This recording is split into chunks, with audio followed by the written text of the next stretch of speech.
Hello everyone and welcome to Shelf Space. I'm your host, Ron13, and today we are reviewing the HG Iron Blooded Orphans Gundam Bael. I picked up this kit a little while ago, and truth be told, I've actually had it built for a little bit, but had some other kits that I wanted to get out to you guys first. But I'm still excited to show this one off to you. But first, let's take a look at the box. So, we got really cool illustration of the Gundam Bael with its two swords out and its wing binders and just looking really spiffy. We got a big space fight thing going on in the background, some grazes. I forget what this one is called. It's some long German name. I eventually want to pick this guy up because it looks really cool. We got the IBO logo on here, the HG IBO logo here. Gundam Bael, and one of the interesting things with the Iron Blooded Orphans kits is that a lot of their like text and stuff like that starts off in Japanese rather than English. I guess it's just the feel that they wanted for. We got the blue Bandai Spirits logo, showing that this is in fact a reissue of the kit. And we got the date that it was originally published, which was 2017. Moving on to the side. We got a nice painted version of the kit. Some photographs showing that it can do all sorts of cool poses and stuff. Mine doesn't look nearly as cool as this. This was also just when they were starting to put actual like English translations of things on the box, so that's neat. On this side we got the same illustration as before, but now we also have BandaiHobby.net number 36. Then on this side we got the callouts for other things, so got the Gundam Chimera Svidar, Buster Sword, showing different option set stuff. So that's where the Buster Sword came from. Large railgun. That actually looks really cool. Maybe I should track that down sometime. Was IBO one of the first ones to start doing the option sets? Because I want to say IBO came out just before Build Fighters, but I can't remember off the top of my head. The usual warning stuff.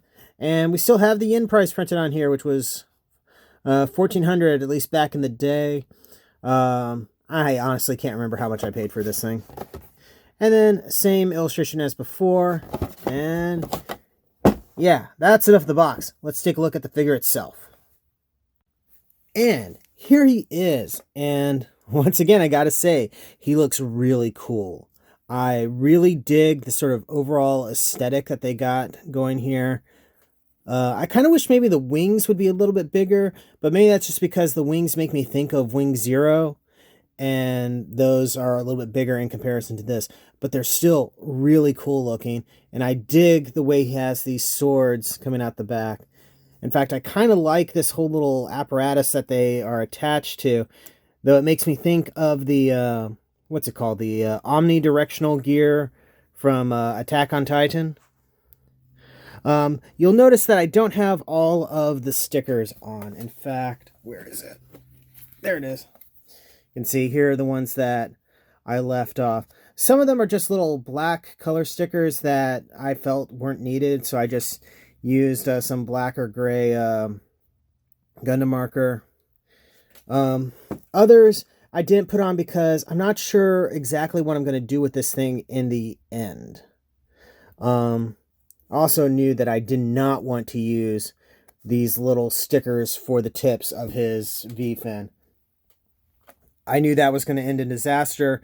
Wasn't even going to tempt fate on that. But yeah, I'm not 100% certain what I want to do with this. As many of you have seen, that most of the IBO kits that are in my possession have a certain level of customization on them. And I'm still debating on what's going to happen with this guy. But for now, let's take a quick look at articulation, starting with the head. So the head sculpt on this is actually really cool. It's a little reminiscent of the Barbatos, but that's not too surprising because Gundam frames and IBO are all based off of, well, the same frame. So they all have sort of the same kind of design philosophy, if you will. He does have this giant V-fin that's very reminiscent of the Gundam Arc, if you ask me, because it looks like basically a pair of wings sticking off the side of his head.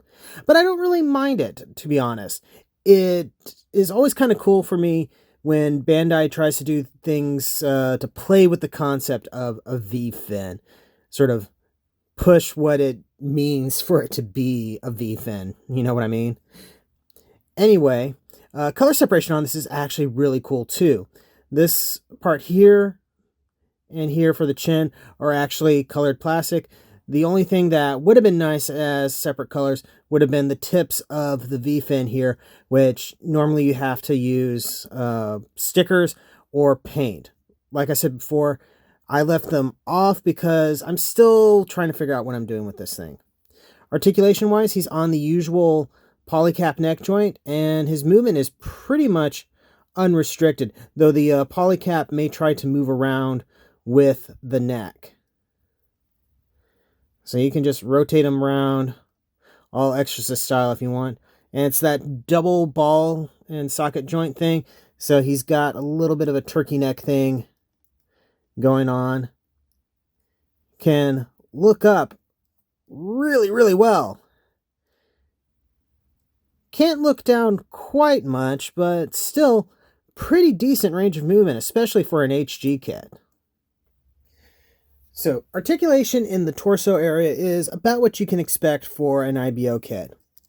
Arms are on a poly socket joint that has a little bit of butterfly movement up, like so, and a fairly wide movement just on the ball socket by itself.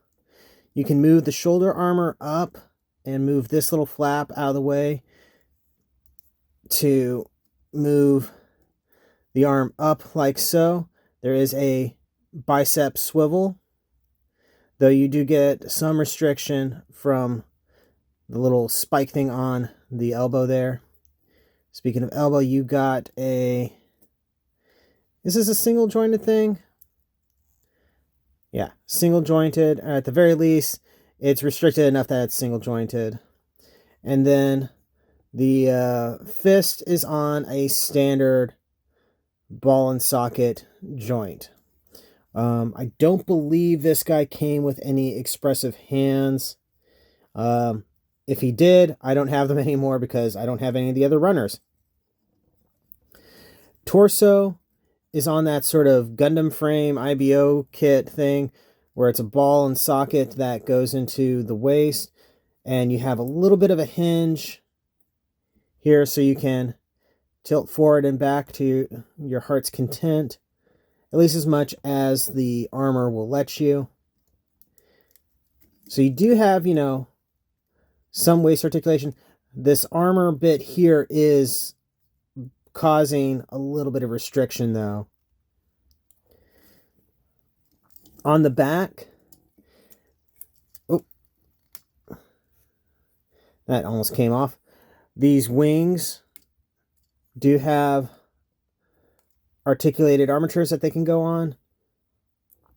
And this part can open, and these little thruster vent things can pose a little bit too. This part is stationary. But that does mean that you can splay them out if you want. And it looks pretty darn cool. Not going to lie, the wings on this thing are one of the reasons why I wanted this kit, because I just thought it looked really cool. Oh, also on the back, as I mentioned earlier, there's sort of a little armature thing for the scabbards for his swords. So you can move those out, this thing, and then these parts rotate as well. So you can position them and a little bit better for him to get at them if you want. I will admit, though, the swords feel a little bit like they get in the way of things when they're being sheathed back there. The legs have pretty much your standard articulation for an IBO kit. The front skirts are currently attached, but you can separate them so they can move up to get you out of the way for a pretty decent forward kick, really.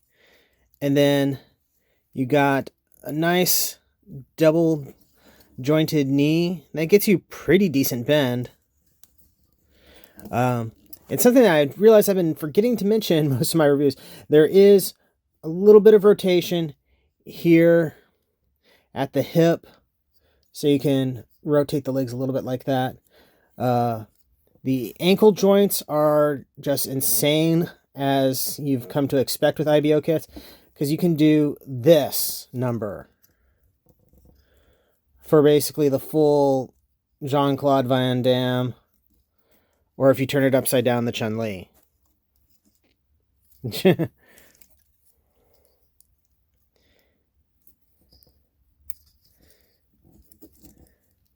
to get everything back into position. And then the side skirt armors are articulated to get out of the way, as you saw. The butt flap does nothing. Absolutely nothing. So yeah, posability on this guy is pretty rocking. I'm really, really digging it. And overall, I say this is a great kit, and I would highly recommend it to anybody who just wants a fun build or really likes the IBO designs. If you're not into the aesthetic for IBO, then obviously this isn't going to be for you. The main issues I have with it is the scabbards are a little lackluster from what I was expecting, but maybe I was just building that too much up in my head. And needing to use stickers for some of these details is a bit of a bummer, but it's not too bad.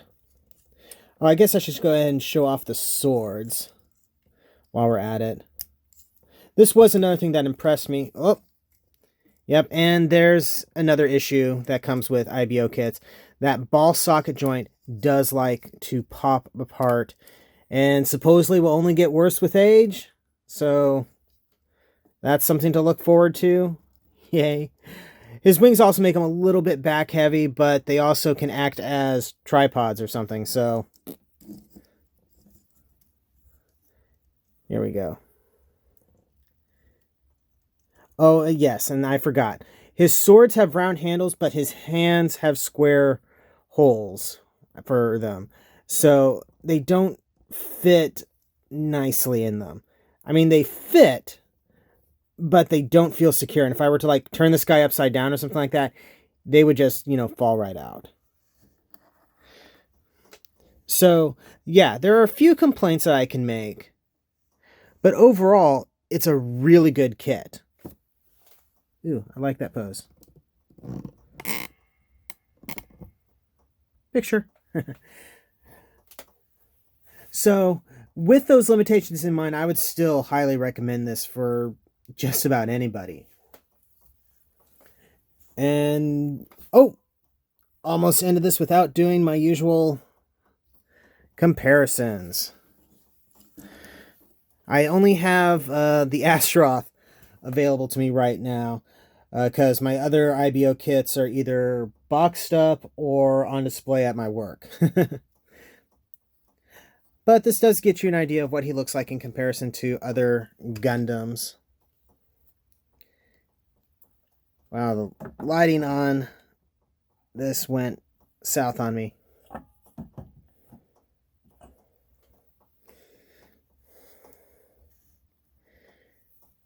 But this also shows a bit of my dilemma, because this guy I did a lot of weathering and stuff like that on.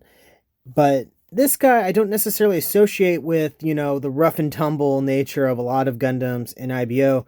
Because this is, the one that's used by Gallarhorn and was kept all nice looking and stuff. So I don't know if weathering on it would necessarily be appropriate. But I still want to do something with it. I just don't know what. Anyway, so yes. Recommended kit. If you can get it for a good price, go for it. I don't think you could go wrong. That's been my review. Thank you very much for watching. Don't forget to like, comment, subscribe, all that fun YouTube stuff. And yeah, Thank you again, and I'll see you the next time you invade my shelf space.